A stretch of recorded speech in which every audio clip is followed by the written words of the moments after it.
தமிழ் மீடியனர்களுக்கு அன்பு வணக்கம். இன்னைக்கு விஜய் தேவரகொண்டா அண்ட் ரஷ்மிகா மந்தனா அவங்கள பத்தி தான் பார்க்க போறோம். ஆமாங்க, அவங்க ரொம்ப நாளா லவ் பண்றாங்க, கல்யாணம் பண்ண போறாங்கன்னு ரூமர்ஸ் போயிட்டு இருந்துச்சு. அதுக்கு முற்றுப்புள்ளி வைக்கிற விதமா 2 பேரும் அவங்களோட சோஷியல் மீடியால ஷேர் பண்ணியிருக்காங்க. த வெட்டிங் ஆஃப் வீரோஸ் அப்படின்னு சொல்லிட்டு. அது என்ன அர்த்தம் பார்த்தீங்கன்னா, விங்கிறது விஜய் தேவரகொண்டா, ரோஷ்ங்கிறது ரஷ்மிகா மந்தனா ஒரு ஷார்ட் ஃபார்ம் போட்டிருக்காங்க. அது வந்து ரசிகருக்கு ஒரு கௌரவமான ஒரு இதுவா இருக்கும் அப்படின்னு சொல்லிட்டு அவங்க இன்ஸ்டா பேஜ்ல ஷேர் பண்ணியிருந்தாங்க. அண்ட் அது மட்டும் இல்லை, இவங்க வரும் பிப்ரவரி 26 அன்னைக்கு கல்யாணம் பண்ண போறதா சொல்றாங்க. அண்ட் அது மட்டும் இல்லைங்க, வருகிற பிப்ரவரி 26ஆம் தேதி பார்த்தீங்கன்னா அவங்களுக்கு மேரேஜ் பண்ண போறதா சொல்லியிருக்காங்க. அது வந்து எங்கன்னு பார்த்தீங்கன்னா உதய்பூருங்கிற ஒரு அரண்மனையில தான் நடக்க போகுது. ரொம்ப க்ளோஸ் சர்க்கிள், ஃபேமிலி சர்க்கிள மட்டும் கூப்பிட்டு நடக்க போறதா சொல்றாங்க. அண்ட் ரிசப்ஷன் பார்த்தீங்க அப்படின்னா மார்ச் 4 அன்னைக்கு திரையுலகில் இருக்க நண்பர்கள்லாம் கூப்பிட்டு பெருசா பண்ண போறதா சொல்லியிருக்காங்க. இது அஃபிஷியலா எந்த டேட்ல அவங்க மேரேஜ் பண்ண போறாங்க, ரிசப்ஷன் எப்போ என்னதுன்னு அஃபிஷியலா வரலனாலும் இதுவுமே ரூமர்ஸா தான் போயிட்டு இருந்துச்சு. அதுக்குமே இவங்க இன்னைக்கு அஃபிஷியலா அவங்க அனௌன்ஸ் பண்ணிட்டாங்க. இதுவுமே மேபி கன்ஃபார்ம் தான்ங்கிற மாதிரி இருக்கு. அண்ட் அது மட்டும் இல்லாம இவங்களோட ஜேர்னி எப்படிங்கிறத பார்ப்போம். அண்ட் இவங்க பார்த்தீங்க அப்படின்னா 2 பேருக்கும் என்னதான் தனிப்பட்ட முறையில் மூவிஸ் நிறைய பண்ணாலும் 2 பேருக்கும் ஹிட் கொடுத்துச்சு ஒன்னா. அந்த காம்போ, அந்த மே ஃபார் ஈச் அதர்ன்றாங்க இல்லையா, அது எங்க அவங்களுக்கு தொடருச்சுன்னு பார்த்தீங்கன்னா கீதா கோவிந்தம். எஸ், அந்த மூவில இருந்து தான் அவங்க 2 பேருக்கும் தனி ஒரு ரசிகர் பட்டாளமே கிரியேட் ஆச்சுன்னு சொல்லலாம்.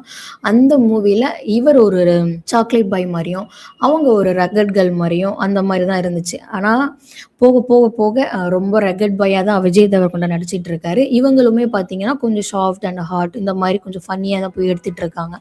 அந்த விஜய் தேவரகொண்டா படத்துல பார்த்தீங்க அப்படின்னா ரொம்பவே ஃபன்னியா இருக்கும். அந்த டைம்ல பார்த்தீங்க அப்படின்னா இந்த மாதிரி ஒரு பாய் ஃப்ரெண்ட் தாப்பா வேணும் அப்படிங்கிற மாதிரி ஒரு சில கேர்ள்ஸ் எல்லாம் பார்த்தீங்கன்னா போஸ்டே பண்ணியிருந்தாங்க விஜய் தேவரகொண்டா டேக் பண்ணி. அண்ட் அது மட்டும் இல்லாம அந்த படத்துல வர ஒவ்வொரு பாட்டுமே ரசிகர் மத்தியில ரொம்ப வரவேற்பு கொடுத்துச்சு. அதை தொடர்ந்து டியர் காம்ப்ரேட் அது பண்ணாங்க. ஸோ அந்த படமே அவங்களுக்கு ஒரு ஹிட் கொடுத்துச்சு. அவங்க ஒரு ஸ்போர்ட்ஸ்ல இருந்தாங்க. ஸ்போர்ட்ஸ்ல இருக்கிறப்போ எந்த ஒரு பாய் ஃப்ரெண்டும் அப்படி பண்ணு இப்படி பண்ணுன்னு குறை தான் சொல்லுவாங்க. யாரும் மேக்சிமம் தூக்கி விட பார்க்க மாட்டாங்க. பிடிக்கலையா, ஓகே கல்யாணம் முடிச்சுட்டு வீட்டில் இரு அப்படிங்கிற மாதிரி தான் சொல்லுவாங்க. ஆனா அந்த மூவில அந்த மூவியும் அதே மாதிரி தான் கீதா கோவிந்த மாதிரி தான் பேசும் பொருளா இருந்துச்சு. அதுவுமே பார்த்தீங்கன்னா இந்த மாதிரி பாய் ஃப்ரெண்ட் தான் வேணும் அப்படிங்கிற மாதிரி அவங்களோட கேர்ள்ஸ் ஃபேன்ஸ்லாம் சொல்லிட்டு இருந்தாங்க. அதுல கிரிக்கெட் வீராங்கனையான ரஷ்மிகா மந்தனா இவர் கூட இருந்து சப்போர்ட் பண்ணுவார். அகைன் ரீஎன்ட்ரி கொடுத்து அவர் தான் சப்போர்ட் பண்ணி தூக்கி விடுவார். அந்த மூவியுமே நல்ல ஒரு ஹிட் கொடுத்துச்சு. அண்ட் அது இல்லாம விஜய் தேவரகொண்டா பார்த்தீங்கன்னா தமிழ்ல அர்ஜுன் ரெட்டின்னு ஒன்று பண்ணாருங்க. சும்மா மாசா கிளாஸா இருந்துச்சு. அதே மாதிரி ரஷ்மிகா மந்தனாவும் பார்த்தீங்கன்னா சும்மா இல்லை, விஜய் கூட வாரிசு பண்ணியிருந்தாங்க. அண்ட் அல்லு அர்ஜுன் கூட புஷ்பா 1 புஷ்பா 2 பண்ணியிருந்தாங்க. அதில் கூட சாமி அப்படிங்கிற ஒரு சாங் வந்து பார்த்தீங்கன்னா குழந்தைங்கலேருந்து பெரியவங்க வரையும் ரொம்பவே ரீல்ஸ் அது இதுன்னு எடுத்து போட்டாங்க. அண்ட் அது இல்லாமல் மகேஷ் பாபு கூட நடிச்சிருக்காங்க, அமிதாப் பச்சன் கூட நடிச்சிருக்காங்க. அண்ட் அது இல்லாமல் பெரிய பெரிய ஹீரோஸ் கூடலாம் அவங்க கண்டினியூவாக பெரிய பெரிய ஹிட்டாக தான் கொடுத்துட்டு வந்தாங்க. விஜய் தேவரகொண்டாக்கு பார்த்தீங்க அப்படின்னா என்னதான் அவர் கீதா கோவிந்தம், டியர் காம்ப்ரேட் கூட பண்ணாலும் அண்ட் அது இல்லாம அவருக்கு ஹிட் பண்ணி கொடுத்தது Arjun Reddy, one of the best movie அப்படின்னு கூட சொல்லலாம். அவரோட கெரியர்ல இவர் வந்து பாத்தீங்க அப்படின்னா இவர் மதர் டங் தெலுங்கானா தான், ஹைதராபாத்ல பிறந்தவர். மே 9 1986 தான் பார்ன் ஆயிருக்காரு. அது மட்டும் இல்லாம இவர் தமிழ், தெலுங்கு, மலையாளம், கன்னடம் எல்லா மூவிஸ்லயும் பண்ணிட்டு இருக்காரு. இவங்களோட டேட் ஆஃப் பர்த் பாத்தீங்க அப்படின்னா ஏப்ரல் 5 1996 பிறந்திருக்காங்க. 2 பேருக்கும் ஆல்மோஸ்ட் 10 to 11 இயர்ஸ் டிஃப்ரெண்ட் இருக்கு. அண்ட் இவங்க வந்து பார்த்தீங்கன்னா கர்நாடகாவை சேர்ந்தவங்க எப்படி இதுக்கு வந்தாங்க அப்படிங்கிறது தெரியல. மேபி மாடல்ஸ், ஆட்ஸ் இந்த மாதிரி பண்ணிட்டு அவங்க வந்திருக்கலாம் இந்த தெலுங்கு இண்டஸ்ட்ரிக்கு.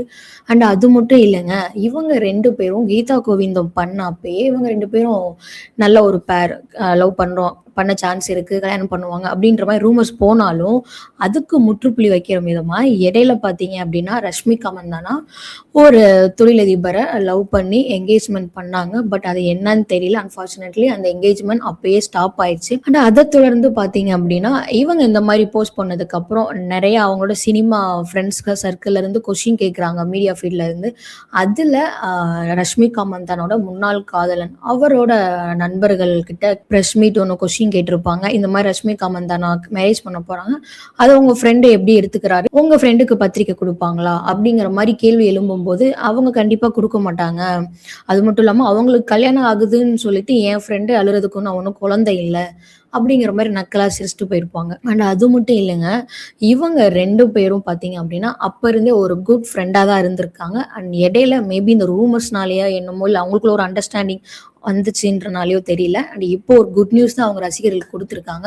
அண்ட் 2 பேரும் பார்த்தீங்க அப்படின்னா, எல்லா இன்டர்வியூஸ்லயும் பார்த்தீங்கன்னா, ஒரு ரொம்ப மோஸ்ட் இண்டிவிஜுவலா அவங்க குடுக்குற இன்டர்வியூஸும், அவங்க ஒண்ணா குடுக்குற இன்டர்வியூஸும் நீங்க மேட்ச் பண்ணி பார்த்தீங்கன்னா தெரியும். ரொம்ப ஒரு கம்ஃபர்ட் ஜோன்ல தான் இது பண்ணியிருப்பாங்க. அண்ட் அப்பப்போ ஹூக் மாரி நம்ம ரஷ்மிகா மந்தனா அப்பப்போ சொல்லியிருப்பாங்க இன்டர்வியூஸ்ல. புஷ்பா 2 ஓட ஆடியோ லான்ச்ல கேட்டிருப்பாங்க. நீங்க வந்து இப்படி சினிமால இருக்கிற மணமகன பார்க்குறீங்களா? இல்ல வெளியில இருந்து ஒரு மணமகன் வேணும்னு நினைக்கிறீங்களா? அப்படிங்கிறப்போ அவங்க சொல்லியிருப்பாங்க, ஆப்வியஸ்லி இது எல்லாருக்கும் தெரிஞ்சது தானே அப்படின்னு சொல்லிட்டு அப்பயே அவங்கள ஒரு ஹூக் குடுத்துருப்பாங்க. அண்ட் அது மட்டும் இல்லாம ரஷ்மிகா மந்தானா வந்து அனிமல்ங்கிற மூவி ரன்பீர் கபூர் கூட நடிச்சிருந்தாங்க இல்லையா? அப்போ வந்து ஸ்பீக்கர் போட்டு விஜய் தேவரகொண்டா கால் பண்ணுங்க அப்படின்னு சொல்லி கேட்கிறப்போ, அவங்க கால் பண்ணி ஹலோ கூட சொல்ல மாட்டாங்க. எடுத்தோனே அங்கருந்து விஜய் தேவரகொண்டா வாட்ஸ்அப் பேப் அப்படின்னு சொல்லிட்டு சொல்லியிருப்பாங்க. உடனே அவங்க நர்வஸ் ஆயிட்டு ஸ்பீக்கர்ல இருக்கு பார்த்து பேசு அப்படிங்கிற மாரி சொல்லியிருப்பாங்க. அதுவும் கியூட்டா போயிட்டு இருந்துச்சு. அண்ட் அது இல்லாம இவங்களோட பேக்ரவுண்ட்ல இருந்து நெறையா இவங்க விஜய் தேவரகொண்டாக்கு பேண்ட் ஹேர் எடுத்து பேண்ட் போடுற மாரியோ, ஸோ இந்த மாரி நாட்டியான திங்ஸ்லாம் ரீல்ஸ்ல ஷேர் பண்ணிட்டு இருந்தாங்க. அதனாலயோ என்னமோ தெரியல, அவங்க ரசிகர்கள் ரொம்ப ஆர்வமா அவங்க லவ் பண்ண நல்லாருக்கும், நல்லாருக்கும்னு சொல்லிட்டு அவங்களுக்கே பர்சனலா கூட நெறைய பேர் டெக்ஸ்ட் பண்ணதா அவங்க சொன்னாங்க. அண்ட் அது மட்டும் இல்லங்க, இவங்க 2 பேரும் தனிப்பட்ட முறையில மூவிஸ் 2 பேருக்கும் இல்லாத டைம்ல 2 பேரும் வெளியில ஃபாரின் ட்ரிப்ஸ்லாம் போயிருக்காங்க. அதுவுமே பார்த்தீங்கன்னா, அப்பப்போ 2 பேர் பேஜ்லயும் அவங்க அப்போ போஸ்ட் பண்றப்போ ரிலேட்டபிளா இருந்துச்சு. ரொம்ப ரிலேட்டபிளா இல்லனாலும், ஒரு சிலது பார்த்தீங்க அப்படின்னா ரிலேட்டபிளா இருந்துச்சு. அது அவங்க ரசிகர்களுக்கு ஒரு சந்தேகக்குறியா தான் இருந்துச்சு. இவங்க உண்மையா லவ் பண்றாங்களா? ஆனா இல்லங்கிற மாரி வெளிய சொல்ல மாட்றாங்களே, அஃபிஷியலா சொல்ல மாட்றாங்களே அப்படிங்கிற மாரி இருந்துச்சு. அண்ட் அது மட்டும் இல்லாம விஜய் தேவரகொண்டா பார்த்தீங்கன்னா, பெருசா இத பத்தி இவங்க கூட ரஷ்மிகா மந்தானா கூட சொல்லியிருப்பாங்க. அப்போ ஹூக் வைக்கிற மாரி, இந்த மாரி சினிமால இருக்கிற பையனா தான் இருக்கும். So chocolate boy and rocket boy 2ம் மிக்ஸ்டா இருக்கணும். இந்த மாரி விஜய் தேவரகொண்டா பத்தி இன்டைரக்ட்டா சொல்லிட்டு இருந்தாங்க. ஆனா விஜய் தேவரகொண்டா பார்த்தீங்க அப்படின்னா, எங்கேயுமே ஓப்பன் அப்பா கொஞ்சம் சந்தேகமே இல்லாத மாரி தான் அவர் நடந்துட்டு இருந்தாரு. அண்ட் அது மட்டும் இல்லாம விஜய் தேவரகொண்டா வந்து அவங்க அம்மா சொல்லியிருப்பாங்க, "எனக்கு ரஷ்மிகா மந்தனா ஒரு பொண்ணு மாரி. எனக்கு ரொம்ப பிடிக்கும்." அப்படின்னு சொல்லிட்டு. அண்ட் அது மட்டும் இல்லாம விஜய் தேவரகொண்டாவ உங்களுக்கு எப்படிப்பட்ட ஒரு ஒய்ஃப் வேணும்? அப்படின்னு கேட்கிறப்போ அவர் "எனக்கு பிடிக்கணும். அதே சமயம் எங்க அம்மாக்கு அவங்கள ரொம்ப பிடிக்கணும்." அப்படிங்கிற மாரி அந்த டைம்ல தான் ஒரு சந்தேகம் இருந்துச்சு ரசிகர்களுக்கு. ஒருவேளை ரஷ்மிகா மந்தனா அவங்க அம்மா சொன்னாங்க. ஒருவேளை இதுக்கு லவ்வா இருக்குமோ? அப்படின்னு சொல்லிட்டு ஒரு கேள்வியா இருந்துச்சுங்க. அண்ட் அது மட்டும் இல்லாம இப்போ இவங்களுக்கு அஃபிஷியலா எப்போ மேரேஜ், எப்போ ரிசப்ஷன் அப்படிங்கிறது இவங்க வெளிப்படையா இன்னும் சொல்லலைனாலும் பிப்ரவரி 26 மேரேஜ்னும் மார்ச் 4 ரிசப்ஷன்னு சொல்றாங்க. எப்படி என்னங்கிறத பார்ப்போம். அண்ட் ஆஃப்டர் மேரேஜ்க்கு அப்புறம் 2 பேரும் உண்மையாவே கெரியர்ல பிஸியா தான் இருக்க போறாங்க. ஏன்னா நயன்தாரா மேமும் பார்த்தீங்க அப்படின்னா அவங்களும் ஆஃப்டர் மேரேஜ் பிஸியா தான் பிரேக் பண்ணல. அவங்க சினிமால இருந்து பிஸியா போயிட்டு இருக்காங்க. அண்ட் அதை தொடர்ந்து இப்போ சினிமா வட்டாரத்துக்குள்ளேயே கல்யாணம் பண்ணிக்கிறாங்க. ஒரு சிலர் பார்த்தீங்க அப்படின்னா டிவோர்ஸும் பண்ணிக்கிறாங்க.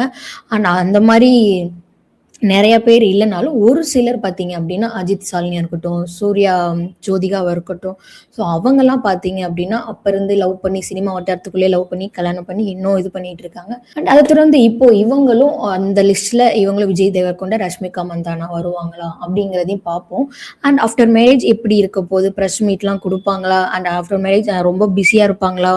இல்ல அவங்க தனிப்பட்ட வாழ்க்கையில பிஸியா இருப்பாங்களா? இல்ல சினிமா இண்டஸ்ட்ரியில அகைன் 2 பேரும் கன்டின்யூ பண்ணுவாங்களா? அப்டிங்கிறது தெரியல. ஆனா 2 பேரும் ஒரு ஒர்க்கஹாலிக்னு கூட சொல்லலாம். 2 பேரும் அவங்கவங்க கெரியர்ல ரொம்ப ஃபோக்கஸ்டா என்னதான் இருந்தாலும் ரொம்ப பிஸியா தான் இருக்காங்க. அண்ட் அத தொடர்ந்து மேரேஜுக்கு அப்புறமும் அப்படிதான் இருப்பாங்களா? அப்படிங்கிறதும் கேள்விக்குறியா இருக்கு. ஆஃப்டர் மேரேஜ் ஒண்ணா நடிச்சாங்க அப்படின்னா, அது ரசிகர்களுக்கு அவங்களுக்கு ஒரு பெரிய ஒரு இன்பமான ஒரு செய்தியா தான் இருக்கும். அண்ட் இது போல அப்டேட்ஸ நீங்க பார்த்து தெரிஞ்சுக்கணும்னா, தமிழ் மீடியாவ சப்ஸ்கிரைப் பண்ணுங்க. உங்களுக்கு ஏதாவது கொஸ்டின் இருந்துச்சு அப்படின்னா, கமெண்ட் செக்ஷன்ல கமெண்ட் பண்ணுங்க. தொடர்ந்து பேசுவோம்.